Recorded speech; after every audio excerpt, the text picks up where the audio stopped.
Chapter 13. President Donald Trump, Populist or Conservative? Donald Trump was born and raised in New York City to businessman and real estate mogul Fred Trump. Fred was a ruthless businessman who put success at the forefront. As a child, Donald lived in mostly white environments, at home and at military school, along with the staff that worked with his dad. In the 70s, his father was charged with discrimination against African American tenants by the U.S. Justice Department. His father's lawyer, Roy Cohn, taught Donald to be confrontive, to never give ground, and to double down against assailants. And Donald took this to heart, which was often seen during his campaign for presidency and when he was president. Even though his father was found guilty of discrimination, he would lie and tell people that he won. Donald went on to obtain a bachelor's degree in economics from the University of Pennsylvania. During Trump's campaign for presidency, which prior to this he had no experience in politics, he focused his platform on blue, white-collar Americans and the slogan, "Make America Great Again." Did he really mean make America white again? Because his campaign was engulfed in racism, sexism, and xenophobia, and he pledged to build a wall to stop Mexicans from coming in, even lying during his presidency that Mexico said they'd pay for it when they didn't. His rallies were full of chants to build the wall and created a climate of hostility and hatred by the masses. He encouraged bullying and harassment of his protesters at his rallies, even promoting violence. Donald Trump won the election in 2016 to become the 45th President of the United States of America, winning by electoral vote, surpassing Democratic nominee Hillary Clinton. Hillary, however, won the popular vote. His election and policies would go on to spark some of the most outrageous policies and events in U.S. history. Social workers were put to the test to fight against his injustices against vulnerable and marginalized people and communities. During Donald Trump's presidency, the United States experienced heightened divisiveness, with tensions running high.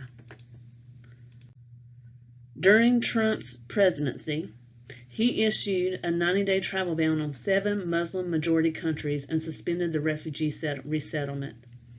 The way he went about this made it seem like all Muslims are terrorists and refugees don't belong in America, despite being fully vetted by the State Department.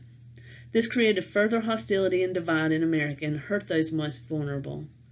Racial relations were also sparked with the Black Lives Matter movement and the removal of Confederate statues. Trump continued to place emphasis on building the wall. The good old boys also came out in full-fledged, as seen in Charlottesville, Virginia in 2017 in the form of KKK and white supremacists. It took days for Trump to respond and initially stated that we needed to basically love and protect one another. Had he stopped with that, things may not have escalated. But the next day he went on to say that both sides, the white supremacists and the counter-protesters, were both very fine people. President Trump often lied regarding immigrants and refugees. He wanted America to believe that they were very bad people and here to take our jobs and resources. He caused a lot of unwarranted distress by threatening mass deportation, and he separated families and children at the border, causing more psychological and emotional damage.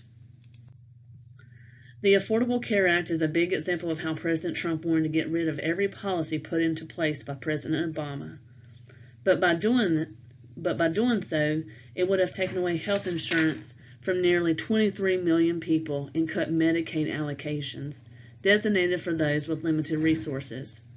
He also wanted to cut safety net policies such as SNAP, the Supplemental Nutrition Assistance Program, which used to be called food stamps.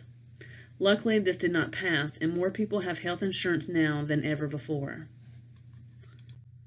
Trump's attacks on vulnerable populations violate the National Association of Social Workers Code of Ethics. As social workers, we are there to advocate for those negatively affected by policy changes.